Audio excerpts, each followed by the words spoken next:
It's Rams and Bears. I told you, be warned about the weather. We are a little closer to the weekend yet, and I still haven't heard a firmed up weather report on what to expect in Chicago other than it's going to be very, very cold. We know that. So right now the line is at Rams -4, totals at 48.5. Our model's been all over the Bears all week. Is that still holding true? It is. This is the only game with an edge in all three markets. Like we pretty much said, I'm pretty aligned on all three anyway. I'll talk about the total in a little bit. We favored the over at 49.5, so even more so at 48.5. Not crazy, but it's ridden by 0.5% with the point drop. I've seen the line at +3.5 on some primary books. So, another one to look out for. You can still get it at +4 on at least Fanatics, Bet Rivers, and Caesars. So again, another one you got to shop around. The lines are sharper than even in the regular season. Not a lot of variance. So worth just checking the books and making sure, again, you're not on the wrong side of a hook when you could have had the better number. Totally aligned personally with the Bears on the spread here. It's a high value play, which is already something that stands out to me. I think the upset is well in play, and you get the sweet spot signal from the Dimers model on that. But with everything we've talked about, both teams really, especially with the Bears, the Rams not closing teams out, the Bears refusing to die when trailing by multiple scores. They got home field advantage, potentially this, the weather the daunting weather in play. So really screams Bears on the gut to me. I'm happy the model agrees and isn't, kind of going against one of its favorite teams of the season. The total though, let me talk about the weather real quick, because on the surface, I love this. And then now since Tuesday's show, I've been thinking about it more, and I'm having second thoughts around how cold it's going to be. And again, you never really know how much of a factor it is. Like some guys you can clearly see. Tua, you can see in his numbers, he struggles in the cold. Not really the case with Matt Stafford. He's had pretty good numbers in there. I should have put them down in my notes, but they were solid. But Rams wise, not always the best. Historically, they average 15 points per game in the 4 games, fairly small sample size, but that they've played in 32 degrees or below with McVay. And while the Rams were worse down the stretch with their defense, it got even even worse in the final game. So having almost 29 points a game. So it kind of doesn't set up very well with the historical trends for the Rams in these situations and for the way their defense is going. However, all that said, I don't know if it's enough for me to just totally buck what we've seen from these two teams, the trends that we've seen from both of them down the stretch, where the Bears give up points and score points. The Rams offense is a juggernaut, however, has struggled to keep teams at bay. So I don't know if 20 degrees is enough to change all of that. Maybe. I wish we could see what this total was or would be if it wasn't, or maybe if it was in LA, what this would look like. I'd be very curious. But I don't know if wind is different to me. Cold, these guys have played in cold weather at least sometimes. The ball gets harder to handle and stuff. I'd be more concerned if it was super windy, which it may well be. It is Chicago, and this field is right by the lake, right? So, yeah. I mean, weather, you have to talk about it, right? Yeah. I think we all wish that it was, I don't want to say indoors, because sometimes the most fun games to watch, and you can find betting angles too, are the games in poor weather in NFL playoffs. That's what football fans like. But it would just be really fun to watch these two teams without these concerns, right? I think we could envision a game in the 40s and just drama and crazy high leverage offensive plays needing to be made. What I would say is this.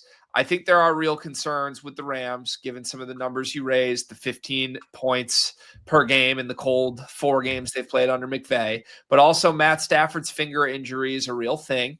Even if he's practicing, that team did not look normal in the second half against the Panthers. So you add those two things together, Stafford outdoors in the cold, maybe not 100%.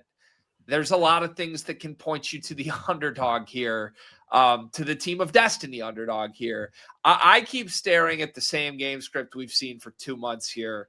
the Bears fall behind, and then they just obliterate teams in the second half. And I think there's two ways to go about betting that. You could bet Rams first half, Bears second half without worrying about who actually wins the game. That's plus 220, which I don't hate by any means. I think that's a reasonable outcome here. Or you can bet the halftime, full time here and get some pretty crazy value to me. Rams lead at the half, Bears win the game is plus 950 at DraftKings. I mean, we've seen that script in like every single Bears win for 2 months right now. So yeah, you could be rolling that over since October. You'd be rich. Yeah. Yeah. It feels like the play to me. If you're going to back the Bears, other than just taking the Bears outright on the spread, I think you just follow the formula here. So I'm going to have a half a unit on that exact Rams at half, Bears full time plus 950. I think I'm also just going to take another half unit on the plus 220, just Bears to win the second half. Something within me tells me the Rams find a way and the magic falls short here. But I would feel better about it for sure if we weren't talking frigid conditions. Yeah. I totally agree with you there. This is another one I don't hate trying to middle. My personal prediction would be 27-24, basically right at what the model has here, right in that zone, with the Bears comeback coming up just short at the end. And once again, Matt Stafford continuing to ride closer and closer to the sunset. But yeah, this is certainly a game that the under and the underdog are more appealing to me than anything else. Props wise, there's, not a whole lot that I love receiving regard for the Bears. Like if I look at the receiving core, everyone's really close for the most part. Colston Loveland's leading. I mean, he tore it up last week. I'm pretty sure he's actually like a top 6 projected pass catcher this weekend. Which isn't totally surprising given some of the lower totals that we have in other games. But I don't know, just no one here like super jumps out to me. It's kind of similar situation with like the Packers or the Texans. Like I just don't know who is going to be the one guy that emerges. So trying to find who's going to kind of blow the lid off is a little tough here. We'll say what I do think is an interesting angle is looking at players for their longest reception or to a couple guys to each tally a long reception. The Rams got absolutely cooked in that regard last week. 33 and 43-yard receptions to receivers, 35-yard dump off to Chuba. 4 Bears had a reception of 25-plus yards last week. DJ Moore and Rome Odunze were plus money for a 20-yard catch in this last I looked. I did a little fun parlay last week. I put in the Discord one player in each game to get a 15-plus yard reception. We missed by 1, which stunk. Demario Douglas didn't come through. But I just used the projections like this and just I was like, well, if these guys are all projected to get 25, 30, 40 yards, their longest reception is around 15 or 20, and they're roughly close to even money. That was pretty much what I used in that for that criteria. And we came up one short. We rode that thing all the way to Sunday night. So I'd say an angle I really like in this game, particularly, not without overreacting to the sample sizes of last week. It's pretty much exactly what these teams did as far as game script. Yep. Nothing really jumping out to me rushing wise for the most part. I love Blake Corum, but didn't get there last week. I was disappointed. I waited all the way to the third quarter to get a good live line on him. He was still like his pre-game odds deep into the second quarter. Finally got him in the third, and the Rams were struggling at that point, and the game did not go the way I had hoped from that point on. But Kyle Monongai wasn't very impressive last week. DeAndre Swift, he's solid, but I don't know. We didn't get enough of a read from the Panthers run game last week because Chuba Hubbard's production mostly came in the receiving game, and Rico Dowdle just absolutely vanished over the last 2-3 weeks. I don't know what the hell happened there, but so I don't know. Just not I like a lot of rushing angles in a lot of games with RBs and stuff, but not particularly in this one. Yeah, I want to ask you about this because it's interesting as I was just pouring through all the great insights that the model has projections wise here. I find it interesting. Davante Adams is the highest probability touchdown scorer here. Now, obviously, Adams has been a favorite and a red zone target all year for Stafford, but also Puka Nacua is the best receiver in the NFL. The more I was thinking about this, if this is the terrible weather game, you've got Davante Adams, who's played a bunch of Green Bay Packer outdoor big-time spots, and you've got Puka Nacua, who is the West Coast kid. I'm kind of intrigued in that narrative. Maybe if you are looking for Rams receiver props, you lean to the guy who's been doing it in cold weather in moments like this his whole career. I don't hate that at all. Familiar spot, familiar stadium for him. And they didn't. I mean, he got his looks last week, but he didn't score. We had 2+ TD probability or value on him earlier on. We looked at it on Tuesday's show. It's gone now. I think probably because the probability has shifted because his odds, at least as far as anytime TD, are pretty much the same. So I'm going to guess that is due to probability. But yeah, I don't hate it. There is also something that just tells me Puka is like a t-shirt and gym shorts guy in like 0-degree weather, just like looking unfazed. He just kind of looks like has that look about him that he's just going to, go out there, probably roll up his pant legs and not have the sleeves on, his hair blowing in the wind. And I mean, he can take a rush, they used him for that last week with a big scoring play.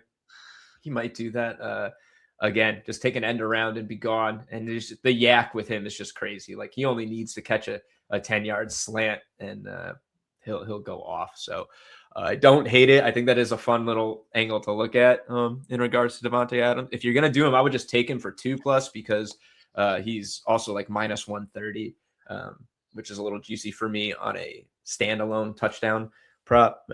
And we did have that edge on him early, and it's probably not changed too much. Let me look at the projections real quick here.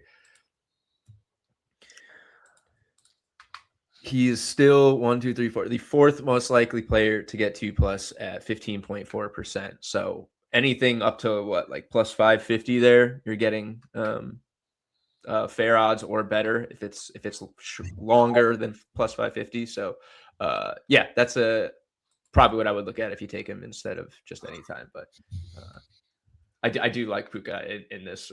Spoiler, come up again 2 more times here, but yeah, he's under 50% probability, 48.2. He's -115, so not fair.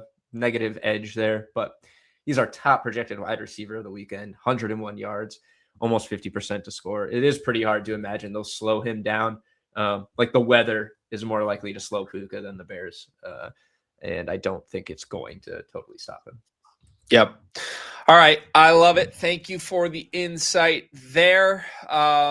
Okay. Anything else on Rams Bears before we get to some official best bets? I think that's it for me. Again, like we had the other day, I could just go on and on about these games. So we'll have to leave some of it to the user to go into the predictions and go from there. But as always, I'll post some stuff in the Discord. Feel free to shout me out in the Discord, myself or Jason. Just ask us. We'll let you know what else is on our mind. If anything changes in the model, we'll have some insights and thoughts on that as well. So. Yeah, great preview, Dave. Thank you for corralling all of this info for us. We appreciate it, and hopefully it can lead us to some wins.